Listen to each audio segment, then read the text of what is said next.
الكويز اللي راح في غلط. اللي هو ايه؟ اللي حطيت الميديا للانترنال كاروتيد، فحطيت اختيارات ما كان منها سوبيريور لارنجيال وهو مو ميديا على حسب الشرح الاول. لا بس انا قلت لكم ان وانا بشرح الانترنال كاروتيد ارتري قلت لكم ميديال ليه السوبيريور لارنجيال صح؟ يعني ان بتوين اكسترنال وانترنال؟ ما انا بقول مش عايز ايه ادخل في المشكله، انا عايزكم تمشوا ورايا وخلاص. اكسترنال كاروتيد ارتري لاترال للانترنال كاروتيد ارتري. الاستراكشرز ديت ما بين الانترنال والاكسترنال. الاستراكشر ده هي لايز لاترال تو ذا انترنال كاروتيد ارتري. الاستراكشر ده هي لايز ميديال تو ذا اكسترنال كاروتيد ارتري. ميديال تو ذا انترنال كاروتيد ارتري لايز ذا سوبيريور لارنجيال. صح كده؟ بس ما تدخلوش في دوامه الميديال لاترال دي بصراحه، لان هي دوامه كبيره ضخمه. زي الدوامه بتاعت الكومن كاروتيد ارتري ريتد للثيرويد جلاند. ميديال ولا انتروميديال؟ مش كده؟ من حقكم تعترضوا يقول لك لا ده مش ميديال ده انتروميديال. فمش عايزين ندخل ايه؟ احنا عايزين نثبت المعلومات. عشان نثبت المخ بتاعي يبقى مخكم بالظبط. عشان لو حصل اي حاجه في الامتحان يبقى المخين مع بعض يتلاقوا. انا ايه؟ مش لا انت قلت لي كذا وانا مش فاكر ان انا قلت كده. انا عارف ان دي لاترال وانا عارف ان دي لاترال. وفي كتب اكاديميه بس الكتب دي انا مش بعبرها بصراحه. دي الفكره. فثبت المعلومات احسن، لكن والله ما هي جايه. اللي هيجي لو جاء يقول لك structures between the external carotid والinternal carotid. كذا except كذا مثلا. او the following structure like between the external carotid and the internal carotid. واختار لك واحد منهم. ده جبت لا ميديا ولا جزء. كده؟ تمام.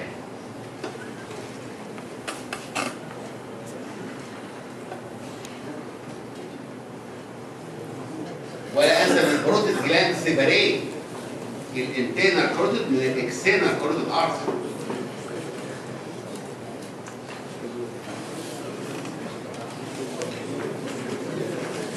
هي صار الضوء؟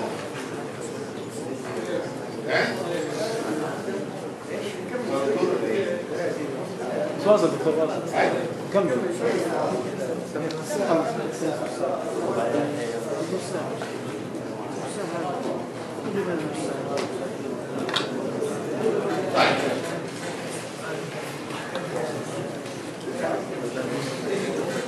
طيب الشيز كاروتيد شيز include the antenna carotid artery above and down it include the common carotid artery below. So the external carotid artery lies outside the sheath. لو عملت سيكشن للشيز الابر بارت بتاعه هلاقي الشيز اهو. It contains the internal carotid artery medially. It contains the laterally the internal jugular vein. هو حد يتكلم. هتلاقي lateral. ازاي ده lateral وده lateral؟ والinternal carotid artery medial. والفيجاس نيرف in between and in a more posterior plane. وعندي هنا اهوت كرينيال نيرف نمرة 9 و11 و12. This is the content of the carotid sheath في الأبر بارت بتاعها. اللور 4 cranial nerve موجودين. الانترنال carotid artery lies medial. الانترنال jugular vein lies lateral.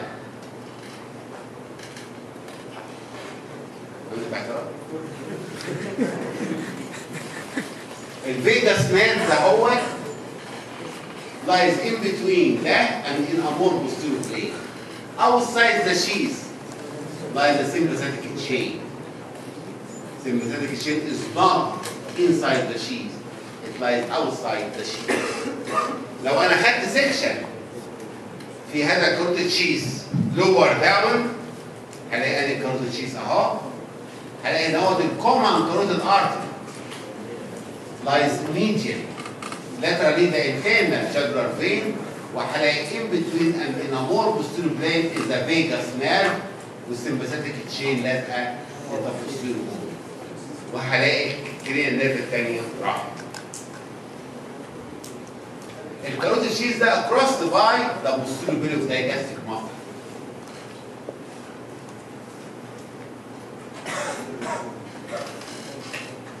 البوستيريور بيري اوف دايجاستيك ماسل، وذلك الستراكشرز اللي دي للبوستيريور بيري اوف دايجاستيك ماسل الكاروتيد شيز الكونتنت اللي فيه الانتينا جاكولار فين والفيجاس نيرف والانتينا كاروتيد ارتري والاكسترنال كاروتيد ارتري كل دول كلهم تحت البوستيريور بيري بتاع الدايجاستيك ماسل. لذلك ممكن يقول لك سؤال ده فولو ستراكشر لايك دي تو ذا بوستيريور بيري اوف دايجاستيك اكسبت قال لك احنا ما خدناهاش انا رسمتها 50 مره. رسمت البوستيريور بيري بتاع الدايجاستيك ماسل 50 مره في اثناء المحاضرات وكلهم كانوا بيعدوا على الاكسترنال كاروتيد ارتري وكلهم كانوا بيعدوا على الانتينا كاروتيد ارتري والانتينا جاكولار فين والفيجاس ماشي كمان والهايبوجلوسال نيرف كمان ماشي والاكسسوري نيرف كمان ماشي. كل دول كلهم تحت البوستيريور بيري بتاع الدايجاستيك ماسل. لازم اعرف عندي دي من البوستيريور بيري بتاع الدايجاستيك ماسل، عند الاكسترنال كاروتيد ارتري، عند الانتينا كاروتيد ارتري، الانتينا جاكولار فين، الفيجاس نيرف، الهايبوجلوسال نيرف، السباينال فاسكولار بلكسس، كل دول كلهم تحت البوستيريور بيري بتاع الدايجاستيك ماسل. طيب الشيس كمان من ضمن الكونتنت بتاعته زي ما هنا هيبقى فيه الانتينا جاكولار فين اهو،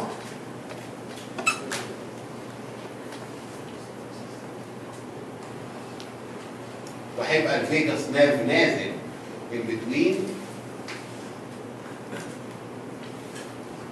هبص الاقي على الانتينا جاكولار فين ده فيه ليمف نود موجوده ومن ضمن الكونتنت اوف ذا شيز هذه الليمف نود اللي موجوده على الانتينا جاكولار اللي هي الديب سيرفايكال ليمف نودز دي موجودات على الوول بتاع الانتينا جاكولار فين وايضا من ضمن الكونتنت اوف ذا كاروتيد شيز. فدي الكونتنت على الكاروتيد شيز اباف الدايجاستيك ماسل وده الكونتنت بتاعته بلو الدايجاستيك ماسل وده استراكشر تحت الدايجاستيك ماسل وده الايه نيجي للانتينا جاكولار فين عشان من ضمن الكونتنت اوف ذا كاروتيد شيز. احنا خدنا الكاروتيد ارتريز خدنا فكره عنهم، هنيجي للانتينا جاكولار فين ناخد ايضا فكره عنه عشان برضه من ضمن الفينز المهمه. زي ما انتم عارفين الانتينا جاكولار فين بيبدا فين؟ في الجاكولار فريم. هذا كونتينيويشن اوف مين؟ اوف ذا ادي ايه؟ سيجمويد ساينس تيجي داخله من الجاكولار فريم عمال الانتينا جاكولار فين. هذا الانتينا جاكولار فين اللي نازل في النك يتحد مع السبكليفيال فين ويعمل لي البريكيوسيفاليك فين. ده السبكليفيال فين وده الانتينا جاكولار فين ويتحدوا مع بعض عشان يعمل لي البريكيوسيفاليك فين. تمام. الريليشن بتاعته اهي في الشيز. الابر بارت هيبقى ايه؟ ميديال لي الانتينا كاروتيد ارتري. اللور بارت هيبقى ميديال لي الكومن كاروتيد ارتري. الابر بارت هيبقى بوسترو ميديال لي الفيجاس. هي تحت هنا اهوت هيبقى برضه بوسترو ميديال لي الفيجاس. وبوستيرو سيمباثيك تشين مش مشكله. انا مش عايز اكتر من الرسمه بس قول الريشه بتاعتها. مش هقول لكم تاني الكلام الفاضي اللي موجود بتاع الريليشن مش عايزينه. اهم واحده ان الانفيريور بترودال ساينس it passes through the jugular flap. It is the first sinus to attach or to drain into the antenna jugular. This is the inferior بترودال ساينس.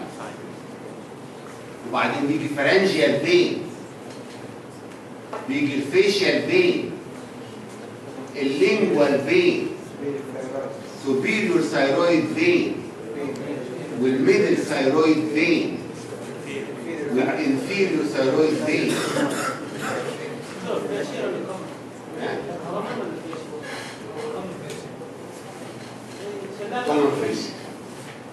كومن فيس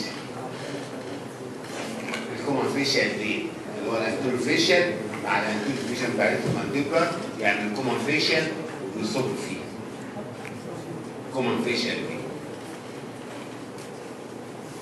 فده بدايته ده نهايته وده الريديوترز بتاعته.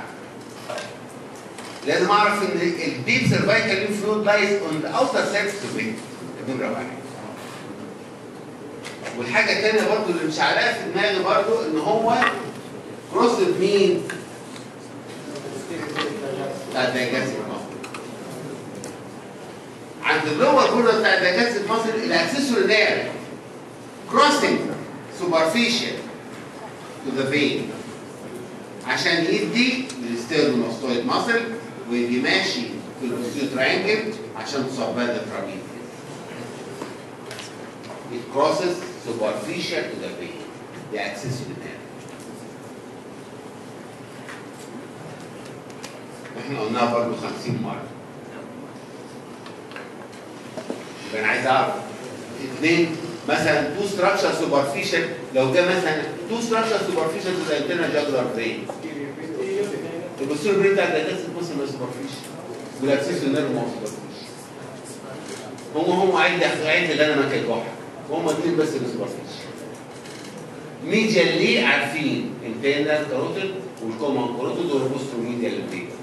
مش عارفين اكتر من كده. التريبيوتريز عرفناهم اهو. لازم اعرف حاجه كمان ان السيرفايكال ليمف نود عليها، ان السيرفايكال ليمف نود هتلمكم في الجراحه. الابر ديب سيرفايكال واللور ديب سيرفايكال. اي عيان عنده سرطان في اي حته هتقعد تدور على الليمف نود اللي موجوده في السيرفايكال، يبقى عارفهم هم مين اللي بتدور عليهم وفين هم اللي بتدور عليهم. وموجودين ريت اليمين اللي بتدور عليهم. ولما تيجي تشيل سرطان هتشيل الليمف نود ديت، الليمف نود دي هتشيلها هي لازقه في مين؟ في الانترنال جاجولار فين ده. فعشان كده ايه بستريس عليه نمره واحد. نمره اثنين ان هذا لو حصل انجري لللارج فينز اللي موجوده في النك زي ما قلت لكم ان الانترثوراسيك بريشر از نيجاتيف and the outer pressure is positive. فلو حصل انجري هذا هيحصل the air will be sucked in بس the air will risen which is fatal which is characteristic for injury of the neck vein. طبعا لما يبقى الانترنال جاجولار فين هتبقى المصيبه اكبر. مش هيدخل ايه؟ لا يمكن يدخل جامعه المقرب. فلازم برضه اعرف الايه؟ الانجري ده. طيب.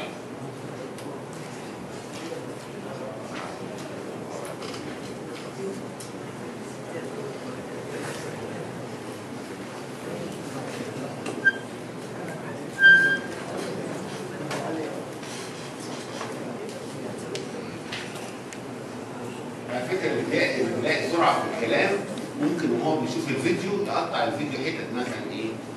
حته ويستنى شويه ويكتبها ويرسمها وبعدين يشوفها تاني ويكتبها تاني بحيث ان هو ايه يبذل مجهود، المجهود ده هيثبت في مخه اكتر. وفي نفس الوقت انا يعني مش هاخد وقت عشان اخلص الايه؟ اللي باقي.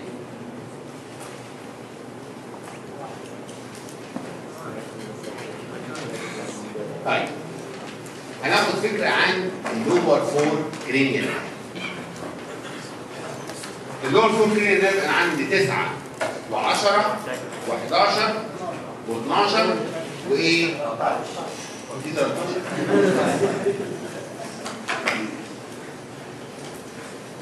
طيب اهي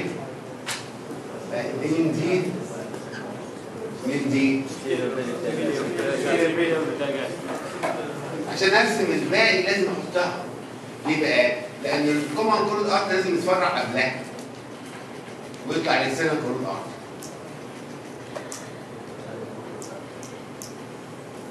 فكده يبقى رسم صح. وبعدين انتنا كورد ارت برضه قبل ما نوصل لها ويطلع دي بلاك.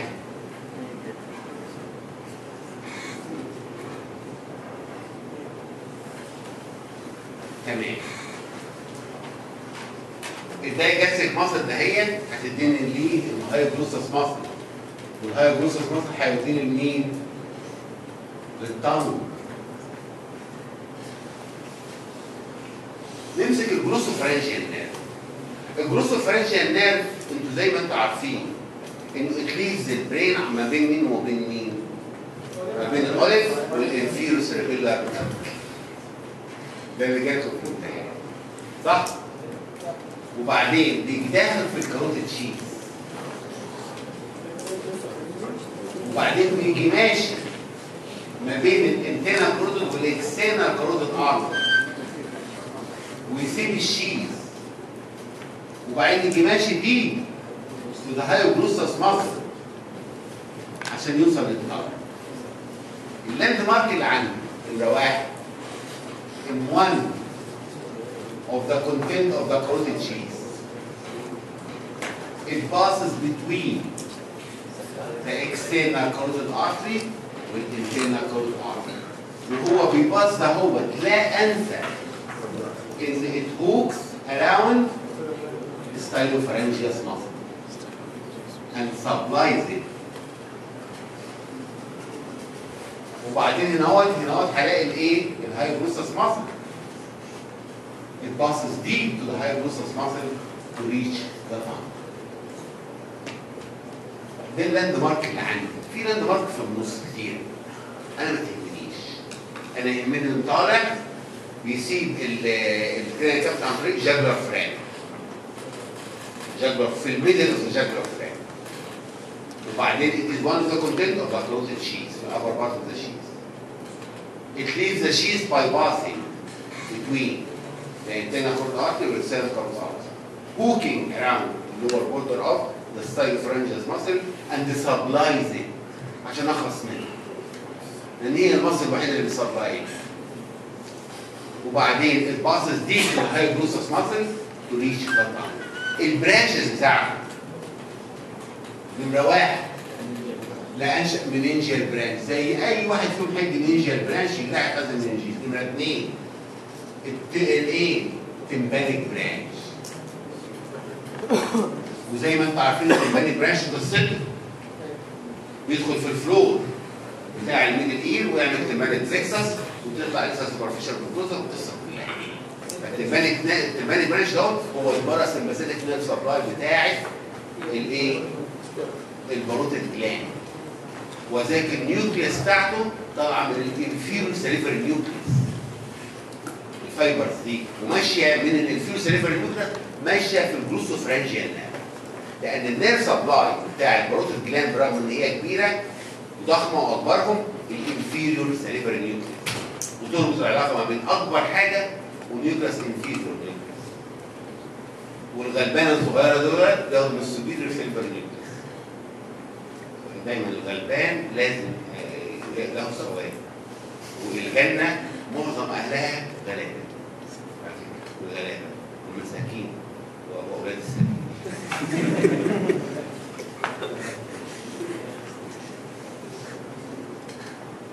يبقى الدمانك برانش لازم احط في الماده بتاع الجلوسوفرانجيال نيرف. طيب برانش تاني بيدي وان ماسل فقط لا غير. وان ماسل واحنا قلناه ستايلوفارنجيال ماسل. نمره 3 بيدي فرنجيال برانش للايه؟ الفرنجيال بلكسس. احنا قلنا الفرنجيال بلكسس وده الفرنجيال بلكسس ديت موجوده فين؟ على الميدل كونستريكتور ماسل ولها موتور روت. البوتر روت جاي لها من الفرنجيال برانش اوف ذا فينجر. ولها سنسوري روت جاي لها من الجلوسوفرانجيال نيرف. الفرنجيال برانش اوف ذا جلوسوفرانجيال نيرف ده سنسوري روت. وداخل هذا البرانش لهذا البيسس عشان تسبلاي ذا اوروفارنكس. مش احنا قلنا لما خدنا الفارنكس قلنا الاوروفارنكس سبلاي ذا جلوسوفرانجيال نيرف. وصل ازاي؟ عن طريق الفرنجيال برانش. لان هو ادى سنسور روت الفرنجيال بلكسس والفرنجيال بلكسس وصلت هذا الروت لدور فارنكس. فالسنسور روت هو ثالث واحد اللي هو مين؟ السمباثيك. دي الفرنجيال بلكسس اوف نيرف لازم اعرفها برضه. ومين الموتور روت ومين السنسور روت. وازاي الجلوسوفرانجيال نيرف بيوصل للاوروفارنكس تسبلاي عن طريق هذا البلكسس. فدي فرنجيال برانش. تمام.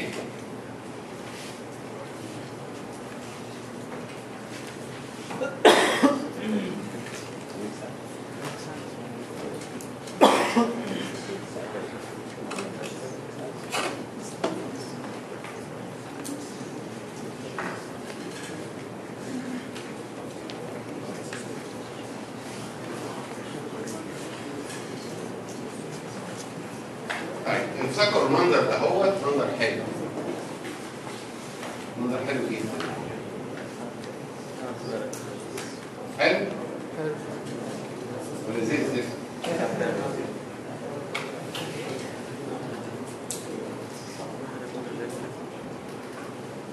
بصوا حاجه الجلوس فرنشال نيرف.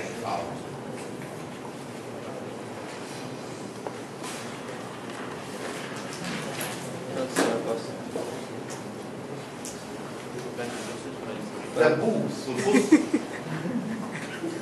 يكتب بلاته جلوس اصفور. بلاته جلوس اصفور ازاي؟ انا لو حطيت الدبوس على بلاته جلوس اصفور مش هلاقيها، هتغوص جوه مش هشوفها. وصار لا ده الدبوس اتحرك بقدرة آلي، يعني الدبوس اصلا عندنا موبايل. على فكرة بص ده حاجه الدبوس الأوضة دي الأوضة دي الأوضة دي واتحط على ارتري ما عجبوش ارتري على فين واحد. الدبوس اتحرك دخل على مين؟ على البلاتوجلوسس فوق. ثلاث ارباع البلاتوجلوسس. دكتور والله كان البلاتوجلوسس. عشان كده انا كتبتها اللي كتب البلاتوجلوسس عشان برضه لان ممكن ممكن يكون كلامه صح صراحه. كلامه صح ما اظلموش لان انا ما شفتش حاجه وانا اعلم ان هو صادق 100% صراحه. طيب المنظر ده منظر ايه؟ حلو. جلوسوفرنجيال نيرف. جلوسوفرنجيال نيرف بيدي لينجوال برانش. هذا اللينجوال برانش هو اللي بيمشي بيه للهايبوجلوسس عشان يوصل للطنج. To supply ايه؟ To supply the posterior third of the tongue, including the valleate papillae, which lie in the anterior two-thirds of the tongue. It gives a taste sensation وgeneral sensation by the lingual branch. وهذا اللينجوال برانش زي ما قلت لكم هو اللي بيمشي دي للهايبوجلوسس مش الجلوسوفرنجيال نيرف نفسه. يعني اول حاجه بيصلها ده بوستيريور سيد اوف ذا تانج انكلودينج ذا سيركم فاليت بابيلي السبلايد الجنرال سنسيشن اند ذيس سنسيشن. نمره 2 it supplies the under surface of the soft palate sensation. زي ما انتم عارفين السوفت بالانس الاندر سيرفيس بتاعها تبع الاورال كاب فسبلايد بالجلوسوفرنجيال نيرف جيفز برانش لكن الناحيه الثانيه سبلايد فين؟ تمام. بيدي برانش سبلايد ذا باراتاين تونسل. الميوكس ممبرين اوفر ذا باراتاين تونسل is supplied by the glossopharyngeal nerve.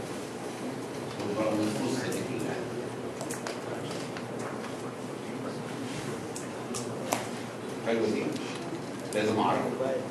ميوكس ممبرين اوفر ذا باراتاين تونسل is supplied by glossopharyngeal nerve. The mucous membrane on the surface of the subcutaneous is supplied by glossopharyngeal nerve. The posterior side of the tongue is supplied by glossopharyngeal nerve. The circumvallate papillae is supplied by the glossopharyngeal nerve. بيدي كمان في البالي برانش وبيدي فيه كاروتيد برانش بيروح للكاروتيد ساينس والكاروتيد بودي عشان الباروسيبتور والكيمو ريسيبتور. This is the main branches of this nerve. وهذا النيرف الوحيد اللي does not lie posterior to او deeply البوستيريور بين لانه بيسيب الكاروتيد شيز above the posterior بين فلا يمكن يعدي deeply. هو الوحيد اللي ما بيعديش deeply. بقية الكرينيال نيرف كلهم الاربعه الثلاثه التانيين لازم يعدوا deeply. ده الجلوسوفرنجيال نيرف.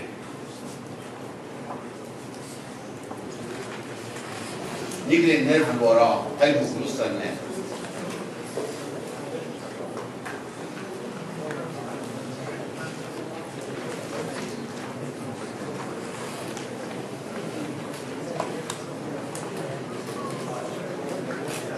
الهايبوجلوسال نيرف ده cranial nerve number 12. It leaves the medulla oblongata between me and knee, between the olive and the pyramid.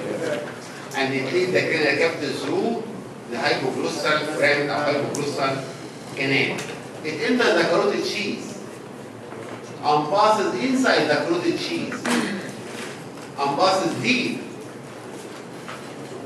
to the posterior belly. At the lower border of the posterior belly, it crosses. So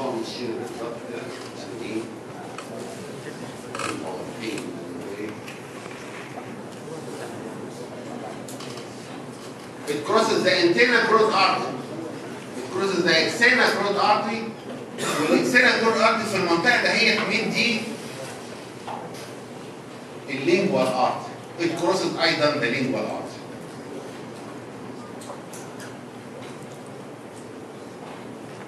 وماشي دي للانترميديت تندون بتاع الدايكاستيك ماسل. عشان كده بيختلف الأمر العملي ما بين الانترميديت تندون والهايبوجلوسال لأن ماشي ديب ليه والاثنين قريبين من السمك بتاعهم.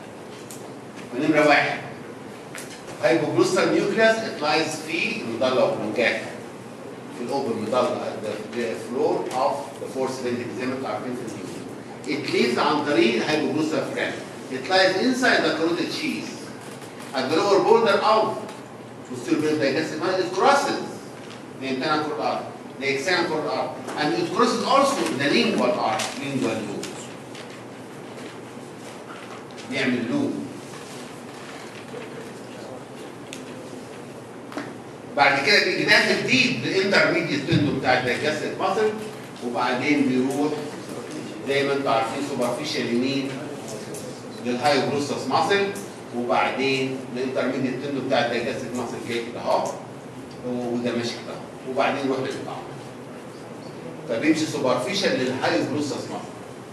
فاللاند مارك اللي عندي جوه الكروتيد شيز جوه الكروتيد شيز بيسيب عن طريق الهايبوجلوسال فرام بيسيب عن طريق عند اللور بورد بيكروس الانترنال كورد بيكروس اكسترنال كورد بيكروس اللينجوال لوب بيكروس الباسز ديب للانترميديت تندو بتاع الدايجاستيك ماسل الباسز ديب الباسز سوبرفيشال ده هاي اسمها الباسز سوبرفيشال it ends by supplying the tongue it ends by supplying the muscles of the tongue it supplies all the muscles of the tongue except brachioglossal muscle which is supplied by branchial عظيم عظيم جدا supplies all muscles كلها. طيب هذا الهايبوجلوسال نيرف وهو نازل للاسف الشديد ماشي خد فايبرز من سيرفايكال واحد يعني ادي سيرفايكال واحد اهي ادته فايبرز مشت معاه. هذه الفايبرز دهيت يجي عند الكروتيد شيز ويجي بعدها برانش منها بيسموه ديسندنج هايبوجلوسال عشان يتحد مع برانش جاي من سيرفايكال 2 وسيرفايكال 3 اللي هو ديسندنج سيرفايكاليس والاثنين يتحدوا ويعملوا انسى سيرفايكال. لا انسى هذه العلاقه ولا انسى سيرفايكاليس ابدا لان انسى سيرفايكاليس ده اولا اسمه حلو ثانيا بيغذي ماسلز غلبانه 4 كده برضه مترتبين كويس وبعدين بيروح لهم للور بوردر بتاعهم غير اي نيرف تاني يعني المصل نازله كده اهوت بيعمل لها لوب يجي نازل لها مخصوص وعامل لوب توصل لها اللور بارت بتاع المصل ممكن يروح للابر بارت لا يروح للور بارت فتلاقي ليه حركات غريبه كده فلازم اعرفها. هو عباره عن جزئين ديسندنج هايبوجلوساي من سيرفايكال واحد ديسندنج سيرفايكاليس من سيرفايكال 2 و3 وبيتكون على اللاترال اسف بتاع الكروتيد شيز وبيسبلاي كل البريتراكيال ماسلز ما عدا سيرفايكال سبلايد باي سيرفايكال 1 برضه بيجي لها من سيرفايكال 1 من هنا من الهايبوجلوسال ده بتدي السايرو ايوه فتاني برانش اهو يبقى اول برانش طلع من السيرفايكال مننجيال برانش طلع من السيرفايكال واحد ده اللي هو ماشي في النيرف نفسه ادي واحد مننجيال برانش طلع من سي واحد الديسندنج سيرفايكال طلع من سي واحد وبعدين نيرف طلع برضه من جينيو هايولا اللي هي طالعه من مين؟ من الفيوجينيال تيوبريكل راح الهايويد بوم فبيديها برانش للجينيو ايضا اللي طالع من سيرفايكال واحد فالنيرف نفسه راح للطعم supply all the muscles of the tongue except the vertical muscles not to supply بعض differential muscles of the neck. Okay. It carries cervical bone. Okay. Cervical bone is divided to 4 حاجات. Meningeal branch, descending cervicalis, nerve cerebral, nerve شيلو. ده لو قطع الهايبوجلوسال نيرف التانج على فكره مقسم لنصين بالظبط في فايبر ستيشن، يعني عندي التانج بتاعي نصين، نص يمين نص شمال والاثنين سيبل. فلو حصل انجري الرايت فالجينيو بروستاس مثلا زي ما انتم عارفين هتبقى بارالايز، هبص الاقي تانج ويلز فيتا 2 سيم سايد ليجن. اللي جالكم في الامتحان الاثنين اتضربوا. الاثنين طبقات عادي. لا ده ديفيشن هيحصل، مين اللي هيعمل ديفيشن؟ لا بروتروجن هيحصل، مين اللي هيعمل بروتروجن؟ وهيرجع لورا هيرجع لورا. سفوكيشن زمان العين مات حتى. الامتحان عدى ليه كام يوم اهو. فهي يعني مش غريبه يعني. عادي سهل. طيب ده الهايبوجلوسال نيرف، الانجن بتاع الهايبوجلوسال نيرف والكورس بتاعه والسيرفايكال الواحد اللي فيه وانسى سيرفايكال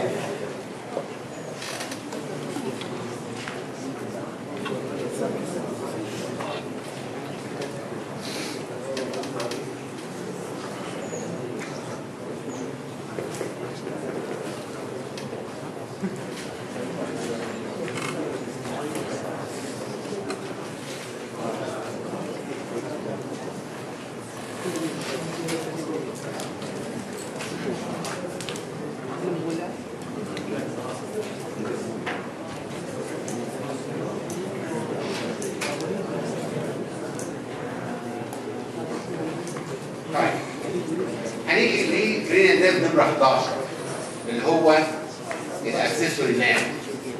الاكسسوري نيرف عباره مكون من جزئين. cranial part of the accessory nerve وفي السباينال part of the accessory nerve. الكرينيال part طالع من نيوكليوس امبيجوس. نيوكليوس امبيجوس لازم تحترموا هذه النيوكليوس. من النيوكليوس المحترمه في تاريخ العالم كله. نيوكليوس امبيجوس.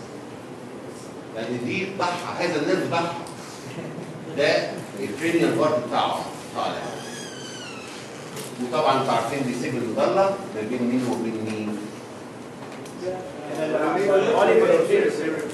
تمام. ده الكرينيال بارت بتاعه طالع من نيوكليوس امبيجوس.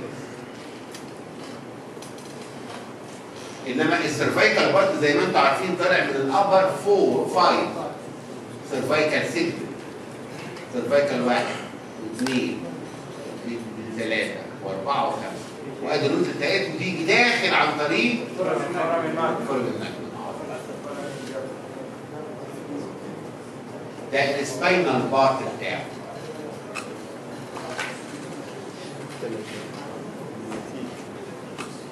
من ابر 5 سيرفايكال 1 سيرفايكال 2 سيرفايكال 3 سيرفايكال 4 سيرفايكال 5 وبعدين يتحدوا مع بعض. واول ما يتحدوا يتخانقوا مع بعض. ده كان جاي من فوق وده جاي من تحت وده كان مستواك مش زي. فيتخانقوا مع بعض لان الصوره مش عايزه. فجه الكرينيال نيرف مش لوحده بقى طبعا بايه؟ والسباينال نيرف عيني مش لوحده. السباينال نيرف جه نازل في الجاجلر فرانك ونزل في النك عشان تسبلاي الستيرنوستويد ماسل ويمشي في البوستيريور تراينجل وسبلاي الترابيزيوس. وقال لك انا هرجع لاصل تاني طالما ايه؟ طلعت لفوق وخانقت مع الناس الكبار دول مش بقى اقعد معاهم جينا الافلام دي. التاني بقى تاه. تاه ده الموضوع مش لاقي حد ايه؟ تاه خلاص تاه في الفلو في الكلينيكال. فجه مين اللي استعبطه؟ ايه؟ الفيز. الفيز قال له انت رايح فين؟ قال له انا مش عارف اروح فين. تعال معايا تعال. وجه ماشي معاه. وجه تاني ماشي معاه واستغلوا الفيجاس استغلال خاطئ جدا. ايه بقى؟ لأن هذه الفايبر بتسبلاي أول الموتور نيرف سبلاي للفارنكس واللارنكس والبلد. كل الموتور فايبرز اللي طالعه من الفيجاس دي ورايحه للحاجات دي اصلها مين؟ نيوكليوس امبيجوس. اصلها الكرينيال بارت اوف ذا اكسسوري. عشان كده كل الموتور رايحه للفارنكس واللارنكس. حتى الموتور برانش مش الفرنجيال بلكسس، لها موتور برانش بتدير فيجاس، او الموتور برانش اصلا من مين؟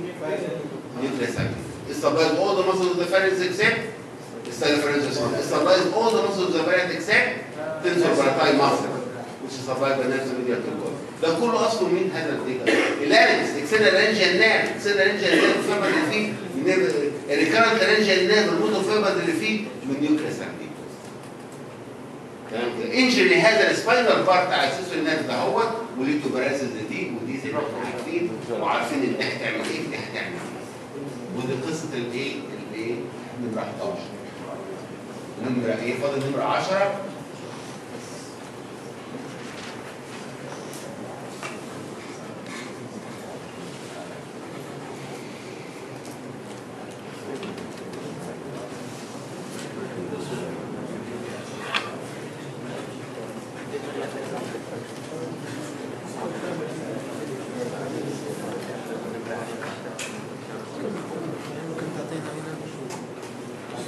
نمرة 10.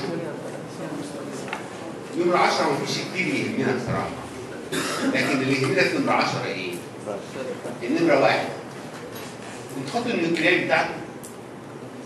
بتاعت نمرة 10؟ ولا ما خدتوهاش؟ خدت 3 نيوكليات؟ خدت الدورسال نيوكليوس اوف ذا فيجاس؟ خدت النيوكليوس امبيجوس؟ خدت في سوليتري نيوكليوس؟ ايوه بلاش هو بيسيب الكرينيا بيسيب الضلع والبلوغات عن طريق ما بين الاوليف وما بين مين؟ الفيرسي برابطة. وبعدين يجي سايب الكرينيا كابت عن طريق مين؟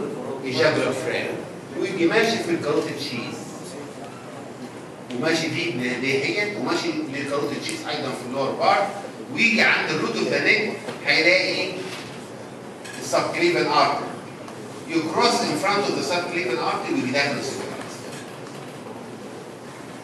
في الابر بارت بتاع الشيز انتوا عارفين القصه كلها هيبقى ده هو كان بوستروميديال للانتينا كورد ارتري هيبقى الانتينا كورد ده كان بوسترولاتر هيبقى الانتينا كورد ارتري ليه ايه؟ انتروميديال. واحسن من كده وكده تقول ما بين الانتينا كورد ارتري وما بين الانتينا جاكولار فين انتي نامور بوستيرو برين واحد. ليه؟ لان هتتلخبطوا. لان اصلا ده ميديال وده لاترال وده ان بتوين انتي نامور بوستيرو برين. فده بالنسبه لده هيبقى انتروميديال. طب انا مال؟ انا مال؟ انا هقول it lies between the internal carotid artery medially, the external carotid artery laterally, and in a more posteriorly. ووراه sympathetic tissue. تحت هنا اهوت هقول common carotid artery والinternal jugular vein in a more posterior plane وراه sympathetic tissue. عند the root of the neck it crosses in front of the subclavian artery to enter the thorax. It passes deep. البوستيريور بتاع ده لان ما جوه الشيز. البرانشات بتاعته الجرينجيال برانش عشان تسبلاي الجورا وبعدين بيدي الانترنال بيدي الايه؟ السوبيريور لارنجيال نيرف. هذا السوبيريور لارنجيال نيرف بيتباصص ميديال الانترنال كاروتيد ارتري وهذا بيدي الاكسترنال لارنجيال نيرف والانترنال لارنجيال نيرف. الاكسترنال نيرف سبلاي ذا كريكو ثايرويد ماسلز والاكسترنال نيرف اللي علاقه مع السوبيريور ثايرويد ارتري. الانترنال نيرف it pieces the thyroid membrane with the superior laryngeal artery and to supply sensation of the larynx below the vocal cord. زي ما انتم عارفين اللارynx الفوكال كورد اهو. السنسيشن above the vocal cord دي الانترنال laryngeal nerve. السنسيشن below the vocal cord is supplied by recurrent laryngeal nerve. ده الناس supplied بتاع اللارynx sensation. مفيش غير كده. سنسور نيرف سبلاي بتاع اللارynx مش هتعرفي كده. above the vocal cord internal laryngeal. below the vocal cord recurrent laryngeal nerve. ها؟ الحته اللي فوق اهي الانترنال لارنجيال، بس الحته اللي تحت اهي بالريكارد. هنا بيز تو سبلاي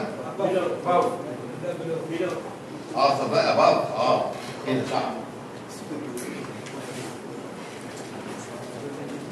حاجه غريبه، المهم هو قاعد مش شايف السبوره من اول ما شرحها.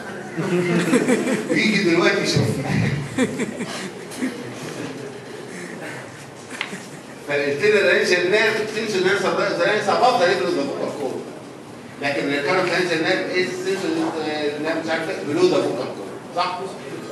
وانتوا عارفين الموتور نيرف سبلاي بتاع اللارنكس بالمره، انتوا عارفين all the muscles of the larynx are supplied by recurrent laryngeal nerve except one muscle اللي هي cricothyroid muscle which is supplied by central laryngeal. ده النيرف سبلاي بتاع اللارنكس موتور وسنسور. والبلاد سبلاي بتاع اللارنكس عند السوبيريور لارنجيال ارتري انفيريور لارنجيال ارتري. السوبيريور طالع من السوبيريور ثايرويد ارتري والانفيريور طالع من الانفيريور ثايرويد ارتري. ده النيرف سبلاي والبلاد سبلاي اوف ذا لارنكس. تمام كده اهوت. ده بالنسبه للفيت. فالسوبيريور لارنجيال نيرف عشان كده يلقى اهميه. عشان كده الريشه بتاعته مع الانترنال كورد الارضي اديتها اهميه. بس الفيجاس نيرف كمان وهو بيلف حوالين السب كليفر هيدي الرايت ريكارنت لارنجيال نيرف. فهنا هيدي الرايت ريكارنت لارنجيال نيرف في النك. وبعدين بيدي كاردياك برانش، وبعدين بيدي برانش للكاروتيد ساينس والاورتيك ارش والبارو ريسبتور.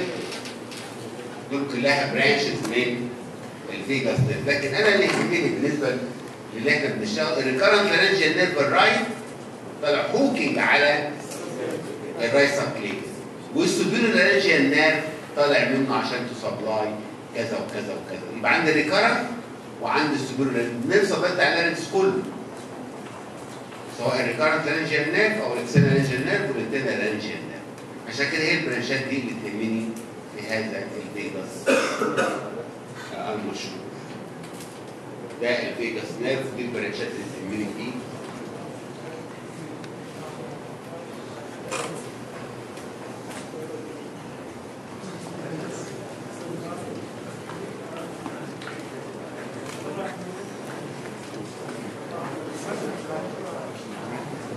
لو عايزين اي حاجه اقول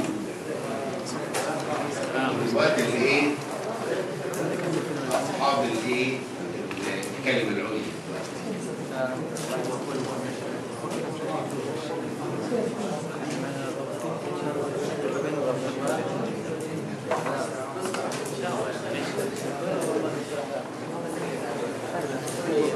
طيب يبقى كده الايه كاروتيد تراينجل في كاروتيد شيث خدنا عنه فكره، خدنا عن النيرفات فكره، والفين بتاعه فكره، فما فيش غير كده، هو في ده بس.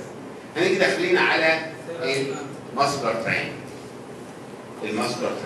الماسكولار تراينجل فيه حاجتين مهمين يهموني. في البريتراكيال ماسلز وعندي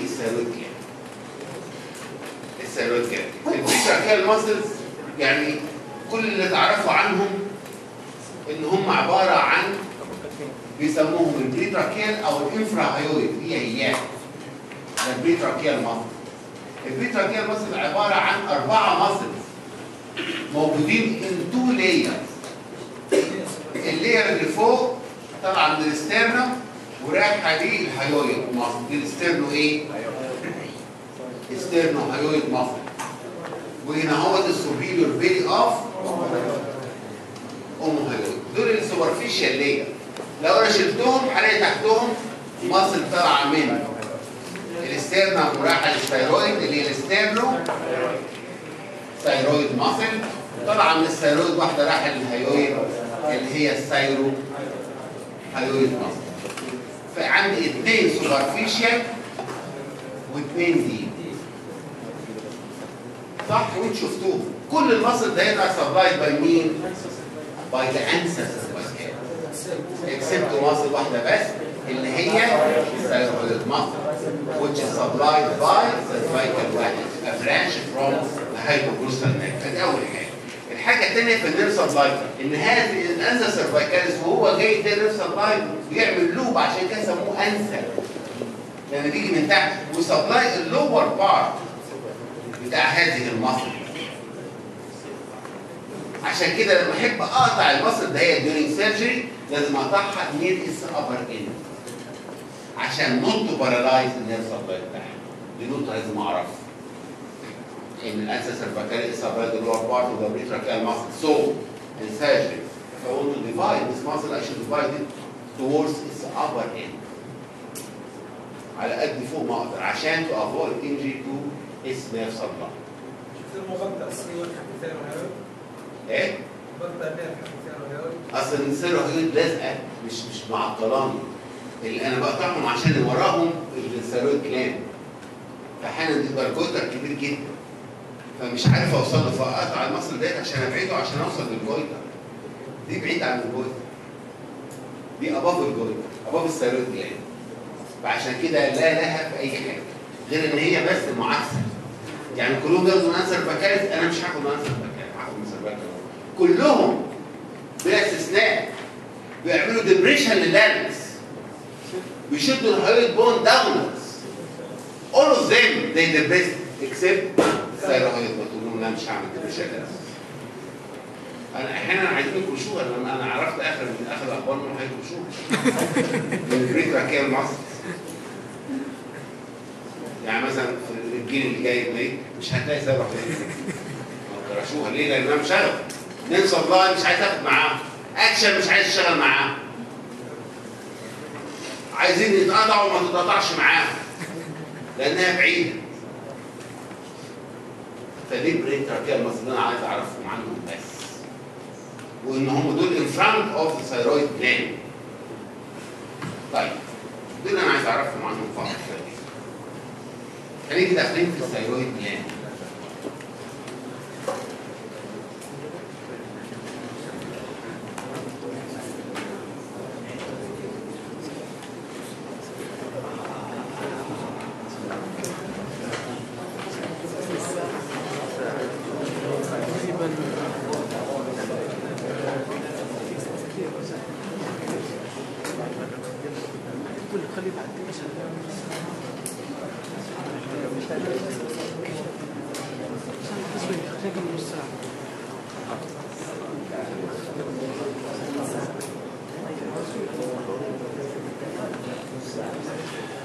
الثايرويد جلاند من الجلاند المهمه جدا في كل الاعمار، في كل الاجيال، في البطنه، في الجراحه، في الاطفال، في كله هتلاقي الثايرويد جلاند لها صفه كبيره جدا. فلازم تعرفوها كويس.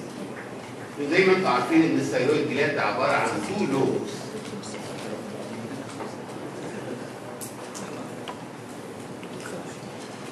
وهذا ال2 لوبس ده هو كونكتد مع بعض بمين؟ بالاسمس. والاسمس ده عباره ممكن يكون ثايرويد تيشو على فكره. يعني مش بس كوبري عاملينه من الحديد، لا. ده ثايرويد تيشو بس كونكتنج بوست كده. هذا الاسمس ده هو نايم على التراكيا رينج. لازم اعرفها. التراكيا رينج نمره 2، تراكيا رينج نمره 3، نمره 4. لازم اعرف وراه على طول التراكيا رينج ولازم فيهم على فكره واتاتشد فيهم بالبريتراكيال فاشيا لازقات فيهم. عشان كده موفز اب اند داون مع الديجريديشن. لان الديجريديشن سكن سيل اللارنكس بيطلع لفوق فبيشد التراكيه كمان. فعشان كده الثايرويد سويلنج موفز اب اند داون مع الديجريديشن. ادي اول حاجه. اللوب ده هو بيراميدال ان شيب لايبكس وبيز. وادي اللوب الثاني ده اللوب ده هو واصل من ده هنا هو الاوبليك لاين بتاع الثيرويد كارد. الاوبليك لاين بتاع الثيرويد كارد واصل هنا هو لغايه تراكيه رينج نمره 5. يعني دي 4 5 الليفل بتاعه. انا عايز اعرف الريليشن بتاع الثيرويد دول، فاحنا هناخد السكشن اللي هو المشهور عندنا، اللي هو لما هاخد سكشن في النك هلاقي ان هو ده الاسوفجس اهوت،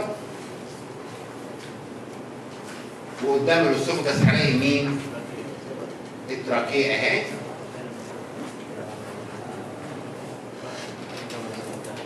وما بينهم هلاقي الريكارنت لارنجيال نيرف،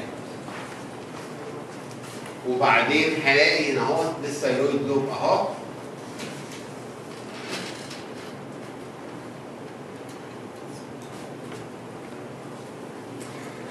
ودي الكاروتيد شيز containing the common carotid artery internal jugular vein.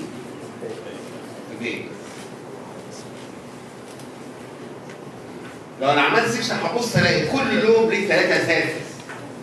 This is the medial surface. This is the anterolateral او زي بعض lateral surface. وده بيسموه البوستيريور surface. وهنا حصل صدام ما بيني وما بين زميلي. قال لي انت بقى بتقول اي كلام. ازاي تيجي في الثيرويد جلاند وتقول لي ان الكومن كاروتيد ارتري بوستيريور للثيرويد جلاند، وبعدين تيجي في الامتحان تقول لي ان الثيرويد جلاند لايز ميديان للكومن كاروتيد ارتري. ليه بقى؟ بالظبط، هي في الالفاظ، حركه الالفاظ. انا بختار الالفاظ السهله بدل ما اقول this is anterolateral and this is posteromedial. مش عايز الالفاظ دي. فانا بقول لك في ميديان وفي بوستيريور وفي لاترال سيرفيس. اللاترال سيرفيس اهو، بوستيريور سيرفيس اهو، وميديان سيرفيس. وده معترف بيه، الكلام اللي انا بقوله مش بعرفه من عندي. فبختار الالفاظ دي عشان انا تفرق معايا ايه؟ ده البوستيريور المهم فيه الكومن كاروتيد ارتري اهو. جنبي وانا هشتغل. وانا هعرف دي بوستيريور ولا انتيريور؟ انا هساله انت انتيريور ولا بوستيريور؟ عشان كده برضه بتسهل في الالفاظ دي. جماعه يعني خلوها بقى. ميديال ريليشن ليه؟ ابص الاقي الاسوفجس بوستيريور، تراكيه انتيريور، والليفت والريكارنت لارنجيال نيرف. ده لور داون. يعني اللوب ان هو نايم على التراكيه اهي ووراها الاسوفجس والريكارنت لارنجيال، لكن لما اطلع فوق هلاقي اللارنكس ووراها الفارنكس والاكسترنال لارنجيال نيرف رايح للكريكوثايرويد ماسل. وهبص الاقي بالنسبه للميديا ريليشن لازم اقول لور داون، هلاقي تراكيه اسوفجس ريكارنت لارنجيال نيرف. upper down او الابر بارت بتاعها هيبقى ايه؟ لارنكس، فارنكس، اكسترنال لارنجيال نيرف، كريكوثايرويد ماسل. ده الميديا ريليشن. وذلك الميديا ريليشن مهمه جدا ليه؟ لان في 2 نيرفات وهم دول 2 نيرفات ان دينجر ديورنج سيرودكتومي. يعني انت بتشتغل سيرودكتومي هم 2 نيرفات دول بيعرضوكوا الخطر ويخلوكوا تبصوا وراكم قدام، خايف منهم. الاكسترنال لارنجيال نيرف والريكارنت لارنجيال نيرف، والاثنين ريليتد ميديال سيرفيس اوف الثيرويد. فما نساوش هذا الايه؟ الريليشن دي. تراكيه واسوفجس، وبعدين فوق هلاقي اللارنكس من قدام والفارنكس من وراه والكريكوثايرويد ماسل والاكسترنال لارنجيال نيرف رايح تحت. ده الميديال ريليشن. بوستيريور ريليشن كاروتيد تشيز. انتيريور ريليشن هلاقي البريتراكيال ماسل والسكين والفاشيا زي بعض والبلاتيزما ماسل. على فكره هلاقي السكين السوبرفيشال فاشيا فيها البلاتيزما ماسل، ودي مهمه على فكره. بلاتيزما مصر. لا أهمية خاصة هتعرفوها لما تيجوا تشتغلوا على البويتر وانتوا بتفتحوا السكين كده اهو. هتلاقي وانت تفتح السكين هتلاقي السكين بارد عن بعضها. اوتوماتيك. ليه؟ لأن انت بتفتح في مين كمان؟ في البلاتيزما مصر، فبتدي مصر فبتكونتراكت، فتلاقي الوند فتح معاك. تعرف انك فاتح في البلاتيزما. وهتلاحظها 100 مرة وانت بتفتح كولر انسيشن. فعشان كده لازم اعرف ان تحت ايد البلاتيزما مصر. بلاتيزما مصر. الجلاند نفسها متغطيه بالبريتراكيال فاشيا. البريتراكيال فاشيا مغطيه هذه الجلاند، وهذه البريتراكيال فاشيا is adherent to the trachea وادهرنت للاسمس للتراكيه. ما هو ده الاسمس اهو. والبريتراكيال ماسل ده عشان يادهرنت للتراكيه وخلي الجلاند ادهرنت عشان كده تموف اب اند داون. الستيرويد سوليد زي ما انتم عارفين عشان شكل الستيرويد زي شكل الفراشه، فالستيرويد سوليد يوزر باتر فلاي in the front of the neck, in the lower part of the front of the neck, it moves up and down with degradation. الليشن بتاعتنا زي ما هي البير سبلاي الايه؟ انا هقول لكم حركه بس مش شكل خالص. النيرف سبلاي بتاع البريتراكيال فاشي الفيجاس هتيجي في كتاب الجراحه وانت في سنه 5 هيقول لك في الثيرويد كانسر there is pain على الثيرويد gland radiating to the ear. مش هتفهم. ليه؟ لأن البريتراكيال ماسل سبلاي ببرانشز من الفيجاس. فالتيومر بيعمل انفلتريشن لها. الاير كمان سبلاي ببرانشز من مين؟ من الفيجاس. بيسمع البين في الاير. زي ما بينه وبينه. انا مش هيجي في الامتحان بس تعرفوها عشان هتقروها 100%. يقول لك بين والبيرة دي الكاركترستيك الثيرويد جويتا الكانسر ثيرويد على البين على الثيرويد اناديتنج تو ذا اير. هتقول مين اناديتنج تو ذا اير؟ مش هتلاقي حد يقول لك اناديتنج ازاي. طيب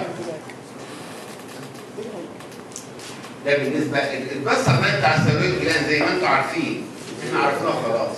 الاكسان ثيرويد ارتري اهو بيدي ستوبيل ثيرويد ارتري والستوبيل ثيرويد ارتري بيدي برانش لورا البرانش اللي قدام. وبعدين عندي مين تاني؟ الانفيوز ثيرويد ارتري. الانفيوز ثيرويد ارتري طالع من مين؟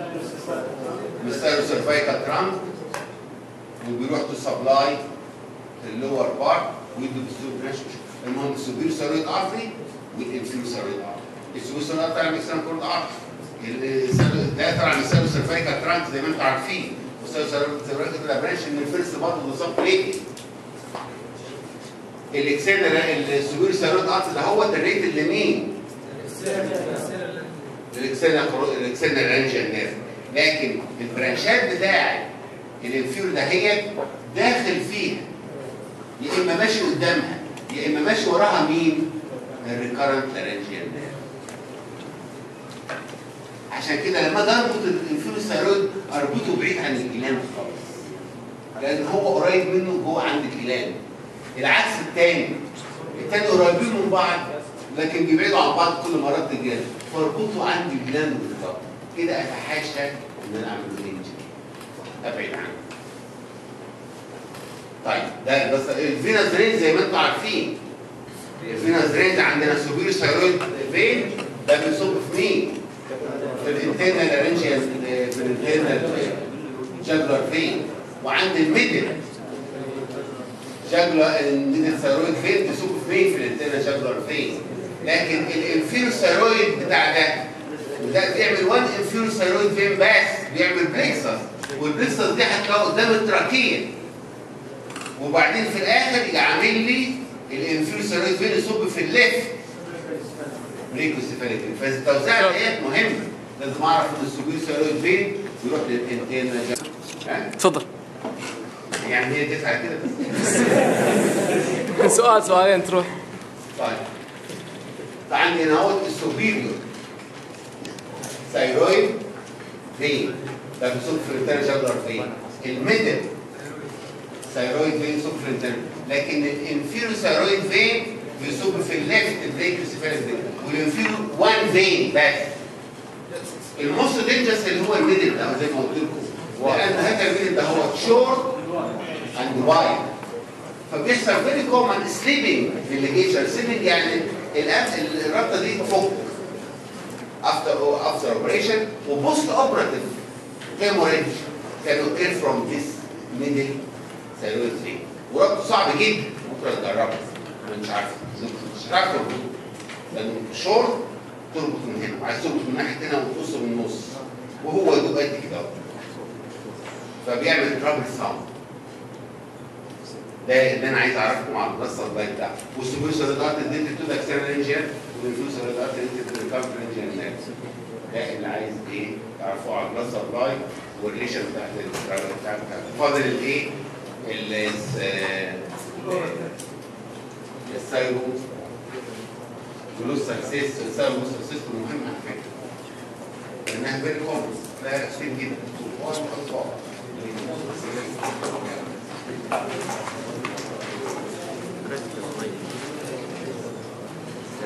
انتوا فاكرين السايرو جلوس سكسيس؟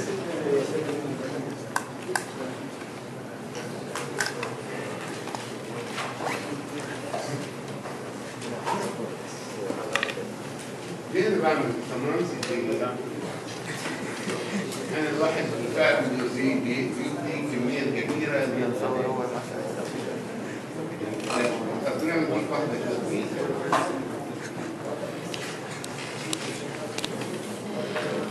طيب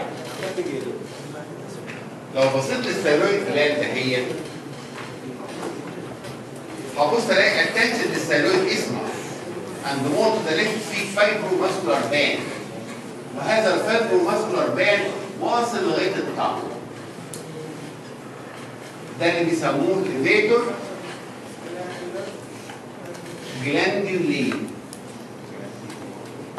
جلاندولين ثايرويدي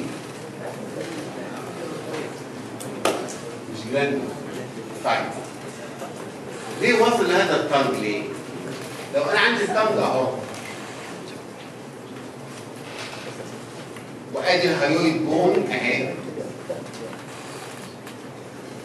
وادي الثايرويد كارتليج اهي، هبص الاقي البيجيننج بتاع الفورميشن او الثايرويد جلاند از فورمد اون ذا دورسم اوف ذا تانج، والمنطقه دهيت موجود مكانها ضفوره من مين؟ سيكا. فالاول الثايرويد جلاند تكون اون ذا دورسم اوف ذا تانج and then descend down لغايه ما توصل لمكانها اللي هي فيه، وهي نازله في مكانها هذا اللي فيه بتعمل ضغط ما بين الدورسم والطنج لغايه الاسمس، وهذا الضغط هي ماشيه في البودي اوف ذا هايويد بون. هذا الضغط اللي يسمى ثايروجلوسال ضغط.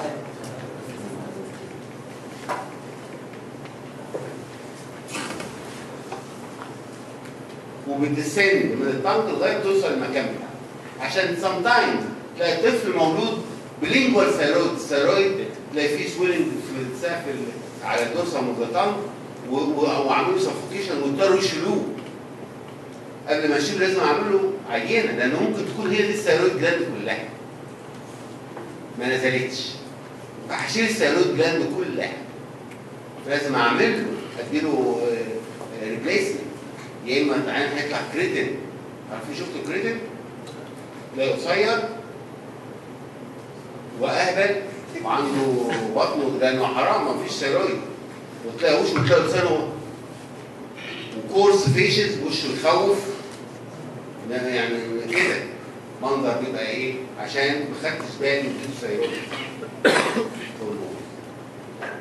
ده يعني مين بس لازم اعرف. طيب تاني طيب احيانا بعد كده لما بيتولد الطفل السيست ده هي بتتحول لفايبراستيشن اللي هي تعمل لي ليفيتور جلاندولي ثايرويد لما حصل لها فايبروزس. سام تايمز هذه السيست ديت ما بتتقفلش، بتبقى بيتنت وتيجي عامله سيست كيس، يا كيس فوق الهايويد يا كيس تحت الهايويد، يا سوبرا هايويد يا انفرا هايويد. الكومنس الانفرا هايويد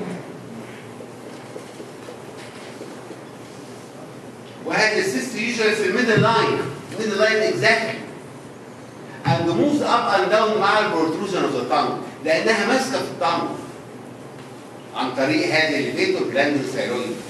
فهي تقول في الميدل لاين كده اهوت الطفل طلع حتى الطفل من كتر ما كشفت عليه اول ما يجي للدكتور يجي مطلع لسانه على طول. لانه عارف الدكتور طلع لسانك عشان يشوف الموفمنت مع الطنج. لو لقيت اي طفل بيطلع لسانه في الشارع يبقى عنده ثايرويد. من زمان تقول لك لا ده الثايرويد سويلنج بيبرودود مع الطنج زي ما قال زمان. لا ثايروبروستال سيستم موجوده في الميدل لاين والسيستم موجوده يا اما سوبرا هيود يا اما انفراهيود ذا كومرس. and the system is connected to the base of the tongue عن طريق الايه الثايروبروستال duct. عشان complete cure of this patient I have to remove all the tract till the tongue and also the body of the hyoid should be removed in one mass. كل تراك لغايه التانج لو سبت اي part of it the recurrence is 100%.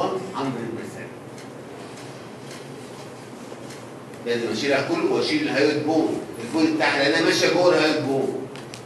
فلو سبت الهيود بون طب ما في حته جواها هتطلع تاني وتعملي سيست. عشان كده لازم تتشال. دي ثايروبروستال سيست ودي من الحاجات المهمه اللي انا هتشوفوها واحنا مهتمين بيها كمان اكتر كمان. الثايروبروستال ايه؟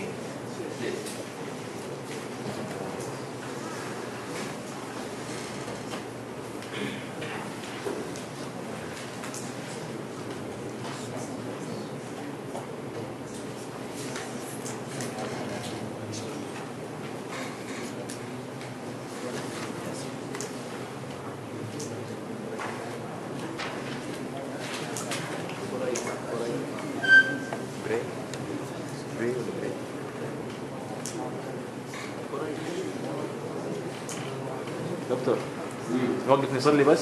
لا انا قلت لكم انا هتصرف زي ما انتوا عايزين. اللي انتوا هتقولوا لي عليه هنفذه.